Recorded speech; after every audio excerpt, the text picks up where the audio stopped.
जो शास्त्र है उनमें केतु, धूम केतु का जिक्र है अफ्लिक्शन को लेकर के। अब इन सब केसेस में लेकिन मून प्रोमिनेंट है, मतलब अब इन सब का सूत्र मून के ऊपर है। मैं जब तुम दान दोगे, जो स्त्रियां हैं, वृद्ध स्त्रियां हैं, माताएं हैं, उनको वो सैटर्न पुष्य का उपाय। केतु जब पुष्य में आ रहा है, मतलब कैंसर का पहले 3 चरण इंपॉर्टेंट है, मतलब पहले 3 मतलब 10 डिग्री तक ऐसा इंपॉर्टेंस है, उसके बाद फिर पोषण की बात आ जाती है। तो केतु पोष जब आता है ना, तो अब डिवाइड हो रहा है ना, पुष्य डिवाइड हो गया। तो इसका मतलब क्या होगा कि आपका बर्थ हुआ, आपको पोषण मिला, या हो सकता है उस टाइम पे आपकी मदर की हेल्थ खराब हुई हो, ठीक है, तो she was not able to provide you that good of a nutrition, and then by the time she went healthy she got another baby, तुम्हारा भाई हो गया। अब तुमको वो बंटवारा हो रहा है, जो जो है क्वांटिटी वही चीज, लेकिन सब तुमको आधी आधी मिल रही है। तो ये एक इशू आना।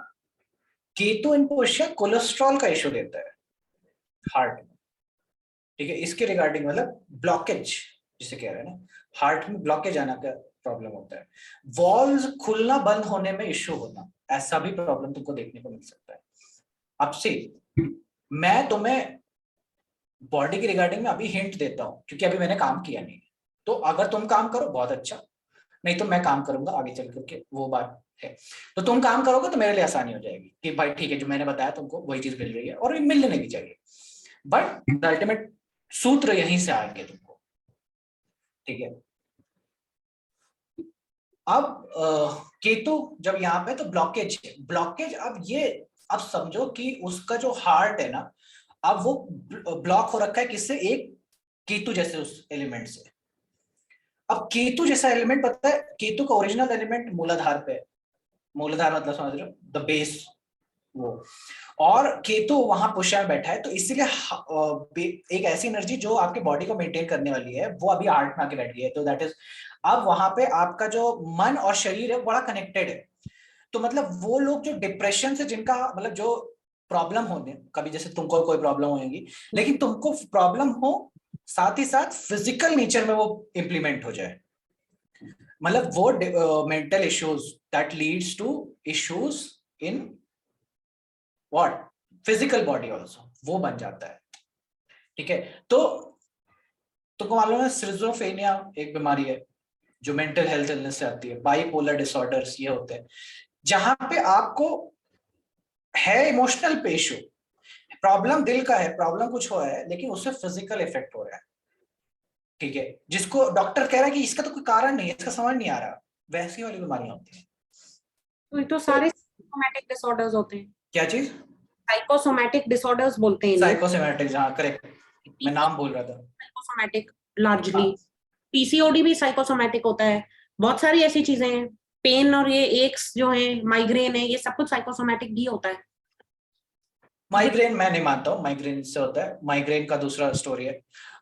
देखो, होते हैं जैसे कि केतु पुष्य में समझो कि देखो रोहिणी है 11th हाउस में, अब इसको ना कुछ ऐसी चीजें दिख रही हैं जो ये समझा नहीं पा रहा है किसी, ये किसी दिशा में देखेगा, केतु इन पुष्य ना किसी एक दिशा में देखेगा, बोलेगा इधर देखो ऐसा हो रहा है, ऐसा हो रहा है, और उसको हो रहा है, और उसको उसको ऐसा होता है, मेरा हाथ जला दिया, देखो हाथ जला दिया, तुम्हें समझ नहीं आ रहा, क्योंकि उसके आंखों में पावर आ रही है केतु की, समझ रहे हो, ये मतलब थोड़ा सा वो है कि जो लाइक ना वो भूत प्रेत वाले लोग जो देख लेते हैं, उनका बात है ये, वैसा भी है। और कई लोग जो भूत प्रेत से इफेक्ट हो जाएं इजिली, केतु क्वेश्चन, मतलब क्योंकि वो यहाँ सच पे होगा?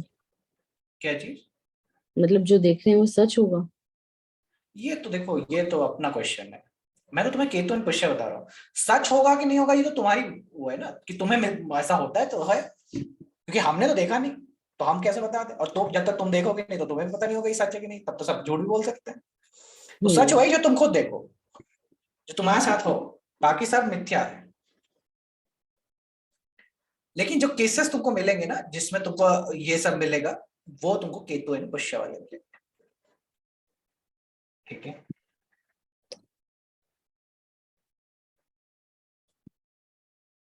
तो उत्कर्ष, राहु अगर पुष्य में होगा तो जैसे राहु इज फॉरेन, तो पेसमेकर भी बना सकता है।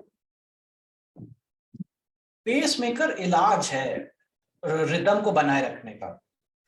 अब देखो पेस मेकर किसको लगेगा, पेस मेकर का काम क्या है, स्पीड बराबर रखना। अब जब ये जो कैंसर है ऐसे हाउसेस में पहुंच जाए जहां पे स्लोनेस आती है, जैसा मैंने बताया 6, 8, 10 इन 3 जगह पे स्लोनेस है, स्पेशली 10th में तो महा स्लोनेस है। तो ये लिब्रा वाले हैं जिनको पेस मेकर की जरूरत पड़ जाती है, समझ रहे हो, क्योंकि एक तरफ केप्रिकॉन पहुंच गया हार्ट में, एक तरफ और कैंसर भी उठ करके, तो इनको चाहिए ना, इनको वो अब वो बैठे जा रहा है हार्ट, तो हार्ट को पुश करने के लिए पेस देने के लिए चाहिए। तो सैटर्न इन पुष्य पेस मेकर, समझ रहे हो, हार्ट के वेरियस डायमेंशंस को देखा जा सकता है वो सारी चीजें। पेसमेकर बनाएगा या पेसमेकर लगाने की जरूरत पड़ेगी? पेस मेकर का इश्यू आएगा, मतलब ये तो हाँ, देखो मतलब मैं अभी उतना डिटेल में, बट हिंट में यहाँ पे कि भाई देखो स्पीड को प्रॉब्लम है, will Speed require up pacemaker basically. Will हाँ। मे रिक्वायर या हाँ इश्यूज तुमको वहीं मिलेंगे जहां पे ऐसी सिचुएशन आएगी। सैटर्न देखना, चार्ट देखो कि तुमको कहाँ मिल रहा है वो पार्ट, मतलब पेस मेकर वाला इश्यू किसको आ रहा है, किस कोलेस्ट्रॉल, सेम सैटर्न कोलेस्ट्रॉल का इश्यू भी देगा इसी में, क्योंकि वो क्या कर रहा है, ब्लॉक कर रहा है ना, वो भी रोक रहा है, अवरोधन। स्पीड को जो भी रोकेगा, या ब्लड पहुंच नहीं रहा, कहीं एरियाज में ब्लड नहीं पहुंच रहा, तो उसमें भी तुमको देखने को मिलेगा कि कहीं ना कहीं पुष्य अफ्लिक्टेड हो रहा है, क्योंकि पंप है ना, पंप है तो बॉडी के उस एरियाज में वो पहुंचने में दिक्कत देता है। तो सैटर्न इन पुष्य इन 10th हाउस हो अगर, तो वेरिकोज वेन्स भी दे सकता है, वेरिकोज वेन्स, क्योंकि उसमें भी दिक्कत होती है ना ब्लड के फ्लो में, और लेग्स में होती है। ओके हाँ देखना पड़ेगा, मैं अभी वेरिकोज वेन पे तो नहीं बोल सकता मेरे को, अभी तो उसका कुछ नहीं बोल सकता। देखना, यही सब तो देखना है, देखो रिसर्च करो, फाइंड करो, कुछ निकालो अच्छा इसी में, तभी तो मजा है। ठीक है, अब इन सब केसेस में लेकिन मून प्रोमिनेंट है, मतलब अब इन सब का सूत्र मून के ऊपर है, मून कारक कारक हो गया यहाँ पे, मून होल्ड द की। अब मून जाए नवांश में जाके देखा जाए, मून बैठे 6, 8, 12 में तो मजेदार, मून नहीं बैठे तो सब बेकार। मून मून का इशू होना चाहिए ना, मून क्योंकि रेगुलेशन का, चलते फिरते रहने का वो है, तो कारक मून। नक्षत्र तुमको बता दिए, पंप के नक्षत्र हैं रोहिणी एंड पुष्या, इनमें इश्यू आएगा, और साथ में मून अफ्लिक्टेड हो जाए इन लगन इन नवांश, तो ये सूत्र बनता है तुम्हारा इश्यूज इन इसका। ठीक है, यहां तक समझ में आ गया? बनाओगे हार्ट के पेशेंट्स का चार्ट लिस्ट, तोड़ोगे ना, पेस मेकर किसको लगा, हाँ जल्दी डेट बताओ, करना पड़ेगा, देखो करोगे नहीं तो फिर क्या होगा, फिर क्या फायदा तुम्हारा पढ़ने का। लिब्रा एसेंडेंट का चार्ट है, जुपिटर 10th हाउस में पुष्या में है, करेक्ट है, मर्क्यूरी के साथ, मर्क्यूरी दूसरे में है, बट हाँ इनको हार्ट की इशू होती है, क्योंकि अभी ही इज यंग, इसलिए वो निकाल लेते हैं, बिकॉज ही सेज मैं हार्ट कुछ ज्यादा टेंशन हो जाता है तो इशू हो जाता है। हाँ, अब ये प्रॉब्लम लिब्रा का है, मतलब लिब्रा का तो मैं अभी तुरंत बताया ना कि लिब्रा में तुमको ऑटोमेटिकली ये इश्यूज तुमको मिलेंगे, but now the key is कि मून देखो, मून नवांश में देखो, मून नवांश में देखो 6, 8, 12 के नवांश में गया है, या वर्गो स्कॉर्पियो और इसमें गया है, तो पक्का हार्ट। हाँ, तो फिर बचा है, मतलब सेवियर है वहां पे, फिर अब जो दूसरे प्लैनेट गए ना वो दूसरे प्रकार के रोग दे सकते हैं सेम इन पुष्य में रहते हुए, लेकिन मून जाता तो हार्ट का इश्यू आने का टेंडेंसी ज्यादा है। ठीक है, तो अब गौर रखना कि कहीं ऐसा भी ना, मैंने कई चार्ट देखे थे जिसमें 1-2 मिनट में ना वो मून खसक करके 6th हाउस में आ रहा था, मतलब ऐसा भी हो रहा था, तो वो उनके मतलब कंफर्म केसेस में पहले देख लो, टेस्ट कर लो, मून मिलता है कि तुमको ना, तब फिर तुमको इस समय आसानी होता, फिर तुम बता अच्छा हार्ट का प्रॉब्लम नहीं, मून इसी में होना चाहिए। अब जैसे किसका था, कौन सा इशू था, हाँ अभी अल्जाइमर्स में देख रहा था, तो अल्जाइमर्स पे मैंने, आप पूछे थे कई कुछ टाइम पहले कि किनको होगा, और उस पे मैंने दिखा दिया है अभी करके, अराउंड 20 चार्ट्स मैंने उत्कर्ष, करके अब दिखा सारी दिया। बीमारियां ना सेजिटेरियस वाले को ही करवा रहे हो, अब मेरे को लगता है जो भी हो सेजिटेरियस को हो रही है, थायराइड सेजिटेरियस को, अल्जाइमर सेजिटेरियस को, अल्जाइमर सेजिटेरियस का नहीं है, डिमेंशिया, यही तो डाला आपने 4th हाउस, वो कैंसर इसमें जा रहा है, मरकरी ठीक है है ना। मतलब हाँ ठीक है कह सकते हो, बट इट्स मोर ऑफ कि वो मेमोरी रीजन में अश्लेषा में प्लैनेट होना चाहिए। हाँ अश्लेषा में अगर प्लैनेट नहीं है ना तो फिर आगे की बात ही खत्म है, मतलब फिर आगे की बात ही नहीं है। ठीक है, अश्लेषा में प्लैनेट होना चाहिए और चित्रा है में प्लैनेट होना चाहिए। मैं है अश्लेषा में भी है, चित्रा में भी है। और फाइनली जो स्ट्रोक है, फाइनल स्ट्रोक, मतलब ये दोनों में हो, चलो ठीक है, हो सकता है, लेकिन अल्जाइमर एक ऐसा इश्यू जो बहुत लेटर ऑन द ईयर्स होता है। फाइनल ब्लो मरकरी का है, फाइनल ब्लो मरकरी, मैंने सारे चार्ट्स में mercury 6th house, mercury 6th house, सारे चार्ट्स में मरकरी 6th हाउस, नवांश में। D9 अच्छा ठीक नवांश है, में फिर नवांश में स्ट्रेंथ देखो नवांश से ही आती है, नवांश के अलावा लेकिन है। उत्कर्ष जनरली देखो, मुझे D9 तो पता नहीं D1 की तरह देखते हैं कैसे देखते हैं, लेकिन 6th हाउस में तो ये बली ही होता है ना, एग्जॉल्टेड होता है मरकरी। नवांश का 6th हाउस की बात नहीं है, अच्छा सिर्फ D1 की है। D1 की है। नवांश में 6 8 12 में जो प्लैनेट जा रहा है उसका एनर्जी आपसे गया, वो एनर्जी आपके है ही नहीं बॉडी में, वो है ही नहीं, इसलिए वो उसकी बीमारी होगी आपको, सिंपल बात, समझ। ओके और तुम कर्म के सिद्धांत पे भी सारे देखा, जैसे पिछले टाइम हम लोग ने पुष्या में ही बात कर रहे थे कि पुनर्वसु किस में बात कर रहे थे, कर्म विपाक की बात हो रही थी ना, बिल्ली का जिक्र आया था। बिल्ली का प्रेग्नेंट बिल्ली नक्षत्र को कौन किल सा? किया हाँ, बिल्ली का नक्षत्र कौन सा है? है नक्षत्र। हाँ, बिल्ली का नक्षत्र पढ़ा है हमने। हाँ, सुरुचि जी याद है उनको, उनके मुंह से उनके ऊपर समझ लिया कि उनको याद है। अभी पढ़ा है, जस्ट थोड़े देर पहले, थोड़े दिनों पहले। पुनर्वसु बिल्ली का नक्षत्र अच्छा है, जेमिनाई के मतलब इन द सेंस, तुम देखो जो स्कॉर्पियो वाली स्टोरी थी उसमें भी जेमिनाई का प्रॉब्लम था, उसको जेमिनाई की किलिंग थी, बर्ड का किलिंग था, हम्म और इसमें भी पुनर्वसु का किलिंग अच्छा, है बेसिकली। मेल कैट है ना लेकिन अभी पुनर्वसु तो में। आपने पिछले लेक्चर में बोला मृगशिरा में सारे एनिमल्स देखते हैं, फिर पुनर्वसु कैसे हो गया। मिक्सरा में देखते हैं, इन मिक्सरा हाँ एक वाइड कैटेगरी ऑफ एनिमल है कि सारे हम्म एनिमल्स उसकी कैटेगरी में डाले जा सकते हैं, बट हम्म नक्षत्र नक्षत्र में तुमको जैसे अश्लेषा पढ़ेंगे सांप है, श्रावण पढ़ेंगे तो गरुड़ है, ईगल, अच्छा ओके तो वो वेरियस भी तो है, हाँ एक हाँ जनरल अश्लेषा, अश्लेषा में भी है कैट, फीमेल कैट अश्लेषा में आती है मेरे ख्याल से, और मेल कैट पुनर्वसु में। पुनर्वसु में आते हैं, करेक्ट। अच्छा एक चीज, बिल्लियां बिल्ली ये हार्ट डिजीज के लिए जैसे आप बोल रहे हैं, मैं वैसे चेक कर रही हूँ डैड के चार्ट में, फॉर एग्जांपल ही हैज, नहीं, अपूर्व जी, अपूर्व जी, until unless you have seen confirmed cases of 50 charts of heart cases, you don't predict on your family members because that would lead to self, हाय बाप रे ऐसा होएगा वैसा होएगा, नहीं, नहीं हो वाली रहा है, स्टेटमेंट आप, हाँ अरे बाप रे नहीं हो रहा, जो हाँ, वो स्टेज अब निकल चुके हैं, वो पिछले साल थी स्टेज। ओके ओके, वो नेचुरल लाइक की कैंसर 6th हाउस में मिलता है व्यक्ति को, ठीक है, वो वाला टेंडेंसी आ गई। अब नेचुरली, क्योंकि यहाँ पे मैंने तुमको पहले बता दिया, लिब्रा को ही हार्ट प्रॉब्लम होने वाला है, क्योंकि कैप्रिकॉन एक तरफ, कैंसर एक तरफ, मून नवांश में चला गया, हाँ मून 12th हाउस में। 12th हाउस में चला गया, उसकी एनर्जी चली गई, बस कंफर्म है, तो इशू आया है। तो इस केस में नक्षत्र से नहीं देख रहे हैं हम, सिर्फ ये देख रहे हैं कि ये कॉम्बिनेशन हो गए। देखो अब यहाँ पे मैंने कई जगह देखा कि हमने आउटर प्लैनेट्स कभी देखे नहीं है, तुम एक बार आउटर प्लैनेट्स भी चेक कर लो, क्योंकि यूरेनस है नक्षत्र पुष्या में, कौन है, यूरेनस है ना। हाँ, तो वो हो गए, बिना बिना प्लैनेट के वो नहीं जाता है।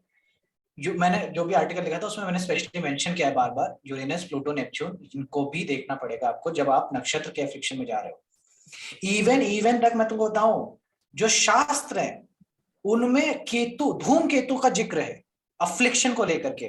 जब महाभारत का युद्ध होने वाला है तब लक्ष्मण जी कह रहे हैं कि मूला के नक्षत्र में धूम केतु चल रहा है रामचंद्र जी, तब हम जंग लड़ने जा रहे हैं, ऐसी बात चर्चाएं हो रही है वहां पे, इसीलिए मैं वहां से, अभी तो धूमकेतु और ये सब चीजें तुम चार्ट में नहीं देख पाते हो, बट इन फ्यूचर मैंने सोच रखा है कि इसको भी इंटीग्रेशन करूंगा मैं एज अ सॉफ्टवेयर के उसमें, कि तब क्योंकि वो नक्षत्र इज लाइक 24 स्पेस का एनर्जी है, एनी प्लैनेट कम्स हियर वो ब्लॉक करेगा उसकी एनर्जी को, ठीक है, और वो ब्लॉकेज आएगा, तो देयर हैज टू हैज, अगर आपके फादर को है पुष्य में कुछ तो है जो तो हो है। अपूर्वा जी, आपके फादर के चार्ट में हाउस का तो नहीं पड़ता? देखना पड़ेगा।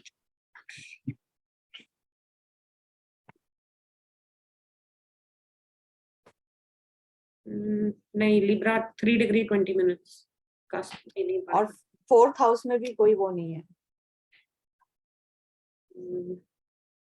फोर्थ में भी नहीं है। फोर्थ में कोई प्लैनेट नहीं है।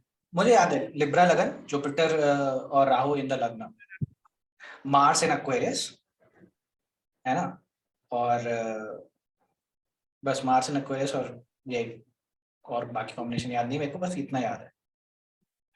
यूरेनस नेपच्यून इनको भी लेना शुरू कर दो तुम लोग in terms of medical astrology. इनको एज हम प्रेडिक्टिव नहीं यूज करेंगे मेडिकल में, लेकिन हम इनको भरपूर यूज करने वाले हैं, क्योंकि अगर तुमने जो आर्टिकल्स देख रहे हो मेरे, उसमें मैंने इनको बकायदा यूज करके दिखाया है कि इनका इस्तेमाल कैसे करते हैं। Rohini is the power to make rice. 10 degree पे कृतिका खत्म होगा, उसके बाद चीजें शुरू होंगी, इसलिए 10 डिग्री है। ठीक है, तो डिसाइफर मार्किंग सारी चीजों को समझते हुए पुष्य को हैंडल करें, that would lead to correct way of diagnosis. Health issues Saturn and Pushya क्या देगा? मतलब अब ये भी तो हो सकता है ना कि उससे पहले रहे 10 डिग्री से। हेल्थ इश्यूज के अलावा भी तो कुछ देंगे ये प्लान। अच्छा, उससे पहले कृतिका के इशू आएंगे ना, बेबी इश्यूज, वो सारे कृतिका वाले इश्यूज आएंगे। आई साइट का प्रॉब्लम भी होगा, डाइजेशन का प्रॉब्लम, करेक्ट। ये वर्क से रिलेटेड कुछ नहीं बताएगा, सैटर्न है कर्म। वो हमने प्रेडिक्टिव में कर दिया है। वो वर्क रिलेटेड तुमको पुष्य में जब सैटर्न मिलेगा तो तुमको नर्स बना के देगा, और Those old age home people- construct कराएगा। ओल्ड एज होम कंस्ट्रक्ट कराएगा, बिल्कुल सही बात है। कर्म ही है ओल्ड एज होम कंस्ट्रक्ट करने का, वो छत्र छाया देने का, मतलब लोगों को छत्र छाया प्रोवाइड करने का। पुष्य इज मासेस के लिए करने का वाला साइन है, ठीक है, मासेस के लिए अच्छा करने वाला साइन है, दूसरे के लिए अच्छा करने वाला साइन है, ठीक है। तो जो भी प्लैनेट बैठ रहा है, अगर सैटर्न जैसे मैंने बताया कंस्ट्रक्शन का है, तो आपको कंस्ट्रक्ट करा करके चीजें देनी पड़ेगी। घर, किसी का डहा हुआ घर कंस्ट्रक्ट कराने का मौका आएगा, समझ रहे हो, किसी का घर गिर जाए उसकी मदद करने के लिए सैटर्न पुष्य आएगा। बूढ़ी सैटर्न पुष्य विधवा औरतों को बनाता है, जो जिनकी मैरिज खराब हो गई है and they are old, they are suffering, उनकी मैरिज। तो इसलिए वृंदावन में जब तुम दान दोगे, जो स्त्रियां हैं, वृद्ध स्त्रियां हैं, माताएं हैं, उनको वो सैटर्न पुष्य का उपाय हो जाता है। उनके लिए घर देना, उनके लिए कंबल देना। कंबल इज सैटर्न पुष्य, कंबल है सैटर्न पुष्य।